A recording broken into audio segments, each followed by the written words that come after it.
नमस्कार दोस्तों, आप सभी का केपीएम लर्निंग इंस्टीट्यूट में बहुत बहुत स्वागत है।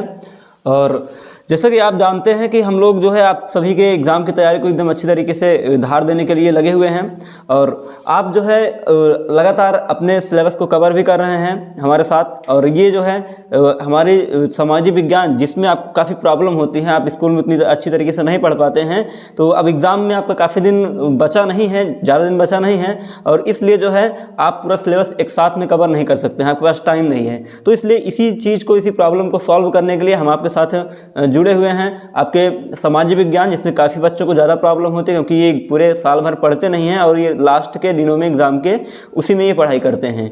तो हम आपके साथ ये सीरीज़ लेकर आए हैं इंपॉर्टेंट क्वेश्चंस की। तो इसमें हम चैप्टर वाइज डिस्कस कर रहे हैं और ये जो क्वेश्चंस हम यहाँ आपको बता रहे हैं ये आपका 95% चांसेस है कि यही सारे क्वेश्चंस आपके एग्ज़ाम में पूछे जाएंगे। तो ये काफ़ी रिसर्च करके हमने क्वेश्चंस को यहाँ पर सिलेक्ट किया है और चैप्टर वाइज क्वेश्चन को सिलेक्ट कर लिया है। तो अगर आपको इसी तरीके के इंपॉर्टेंट क्वेश्चन की सीरीज के वीडियोस लगातार चाहिए तो सबसे पहले आप सारे काम छोड़ करके चैनल के सब्सक्राइब बटन को जरूर प्रेस करिए और वीडियो को ज़्यादा लाइक करिए, शेयर भी करिए अपने दोस्तों के साथ, ताकि आपके दोस्त भी आपके साथ साथ अच्छा मार्क्स जो है स्कोर कर सकें अपने एग्जामिनेशन में। तो हम जैसा कि यहाँ बता रहे हैं, हम जियोग्राफी के इंपॉर्टेंट क्वेश्चन को डिस्कस कर रहे हैं जो बोर्ड एग्जाम 2023 में आने हैं। तो अब इसमें जो है हम अभी 3 चैप्टर को कवर कर चुके हैं। आज ही हम चैप्टर 5 लेकर आए हैं आपके पास, जिसका नाम है खनिज तथा ऊर्जा संसाधन। तो इसमें हम इम्पॉर्टेंट क्वेश्चंस को देखने वाले हैं जो बोर्ड एग्जाम के पॉइंट ऑफ व्यू से काफ़ी इंपॉर्टेंट हैं। तो चलिए हम सबसे पहले बहुविकल्पीय प्रश्नों को देखते हैं और इनको सॉल्व करते हैं। पहला प्रश्न है आपका, झरिया प्रसिद्ध है। झरिया आपको ये झारखंड में पड़ता है और ये किसके लिए प्रसिद्ध है, यहाँ पर पूछा है। लौह अयस्क के लिए, कोयले के लिए, बॉक्साइट के लिए और तांबे के लिए।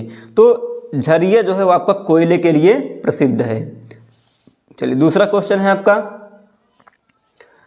निम्नलिखित में से कौन सी नवीकरणीय योग्य संसाधन नहीं है। मतलब कौन सा नवीकरणीय योग्य संसाधन नहीं है, मतलब जिसे दोबारा प्राप्त नहीं किया जा सकता, वो इस प्रकार का संसाधन कौन सा नहीं है इनमें से।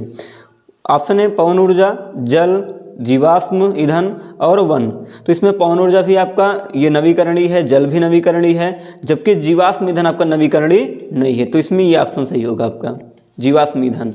चलिए अगला क्वेश्चन है आपका, मुंबई हाई प्रसिद्ध है। मुंबई हाई एक जगह है, ये प्रसिद्ध है, किसके लिए प्रसिद्ध है? तेल शोधन कारखाने के लिए, फिल्म सिटी के लिए, गेटवे ऑफ इंडिया के लिए, इनमें से कोई नहीं। तो इसमें जो होगा आपका करेक्ट ऑप्शन वो होगा ऑप्शन नंबर का, यानी कि तेल शोधन कारखाने के लिए। इसके अलावा अगर आपको ऑप्शन में ये चीज़ नहीं दिखता है तो पेट्रोलियम अगर दिख जाता है तो पेट्रोलियम भी आप उसको टिक कर सकते हैं, वो भी आपका सही होगा कि मुंबई हाई तेल शोधन कारखाने या फिर पेट्रोलियम के लिए प्रसिद्ध है।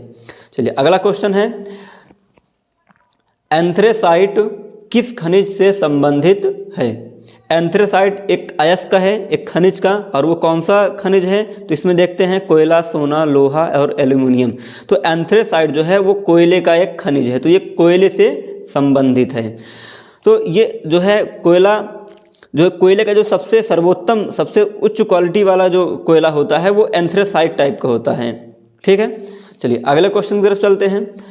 5वां क्वेश्चन, पेट्रोलियम किस प्रकार की चट्टानों में पाया जाता है? आग्नेय चट्टानों में, अवसादी चट्टानों में, कायांतरित चट्टानों में, सरंध्र और असरंध्र चट्टानों के बीच, भ्रंश ट्रेप में। तो इसमें आपका ऑप्शन नंबर 4 सही होगा। सरंध्र और असरंध्र चट्टानों के भ्रंश के ट्रेप में पाया जाता है पेट्रोलियम। चलिए अगले क्वेश्चन की तरफ चलते हैं। अगला क्वेश्चन है आपका, मोनाजाइट रेत में निम्नलिखित में से कौन सा खनिज पाया जाता है? ऑप्शन है आपका प्लेटिनम, मैग्नीज, यूरेनियम, थोरियम। तो इसमें जो होगा आपका करेक्ट आंसर जो होगा वो होगा थोरियम।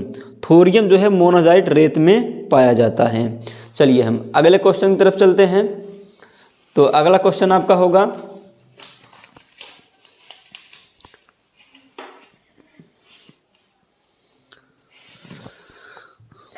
कह रहा है कि निम्नलिखित में से कौन सा खनिज आधारभूत है? आधारभूत का मतलब जो हमारे दैनिक जीवन के लिए काफ़ी महत्वपूर्ण होता है, जिनसे लगभग सभी चीज़ें बनाई जाती हैं। तो वो ऐसी कौन सी खनिज है?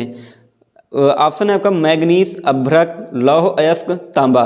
तो ये जो आपका करेक्ट आंसर होगा वो होगा लौह अयस्क। लौह अयस्क जो है वो हमारे जीवन की आधारभूत खनिज है। चलिए अगला क्वेश्चन है आपका, कोरबा प्रसिद्ध है प्राकृतिक गैस के लिए, कोयले के लिए और सौर ऊर्जा के लिए, बॉक्साइट के लिए। तो इसमें जो ऑप्शन करेक्ट होगा वो होगा कोयले के लिए। कोरबा जो है वो कोयले के लिए प्रसिद्ध है। चलिए हम अगले क्वेश्चन की तरफ अब चलते हैं।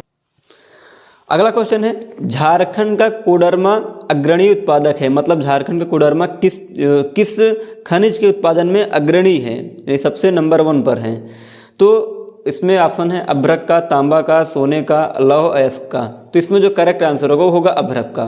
तो कोडरमा जो है इस टाइप से भी क्वेश्चन पूछा जा सकता है, कोडरमा किसके लिए प्रसिद्ध है, अभ्रक के लिए, या फिर अभ्रक के लिए प्रसिद्ध कोडरमा किस राज्य में पड़ता है, झारखंड में पड़ता है। ठीक, तो और बाकी इस तरीके से क्वेश्चन आपसे पूछा जा सकता है। तो यहाँ पर कोडरमा अभ्रक के लिए प्रसिद्ध है। चलिए अगला क्वेश्चन है, हेमेटाइट का संबंध किस खनिज से है। हेमेटाइट जो है वो लोहा का एक अयस्क है। तो यहाँ पर इसमें जो करेक्ट आंसर होगा वो होगा लौह अयस्क। हेमेटाइट लौह अयस्क से संबंधित है। अगला क्वेश्चन है, किस खनिज को काला सोना कहा जाता है। ऑप्शन है कोयला, सोना, हीरा, प्लेटिनम। तो कोयले को काला सोना के नाम से जाना जाता है। चलिए अगला क्वेश्चन तरफ, क्वेश्चन नंबर 13, मैग्नेटाइट लौह अयस्क में लौहांश कितने प्रतिशत होता है। मतलब कि मैग्नेटाइट जो लोहा का अयस्क है इसमें लोहा कितने प्रतिशत होता है ये पूछा है। तो करेक्ट आंसर यहाँ पर आपका करेक्ट आंसर जो होगा वो होगा 70%, यानी 70% जो होता है वो मैग्नेटाइट में लोहा होता है। चलो अगले क्वेश्चन की तरफ चलते हैं। अगला क्वेश्चन है आपका, भारत का सबसे बड़ा सौर ऊर्जा संयंत्र कहाँ पर है।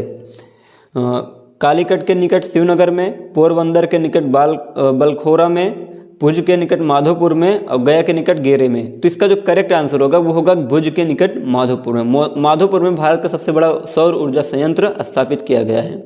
चलिए अगला क्वेश्चन है आपका, हेमेटाइट लौह अयस्कों में लौहांश कितने प्रतिशत होता है। 40%, 40 से 50%, 50 से 60%, 60 से 70%। इसमें जो करेक्ट आंसर होगा वो 50 से 60% होगा। 50 से 60% जो होता है वो हेमेटाइट जो है उसमें लोहा होता है।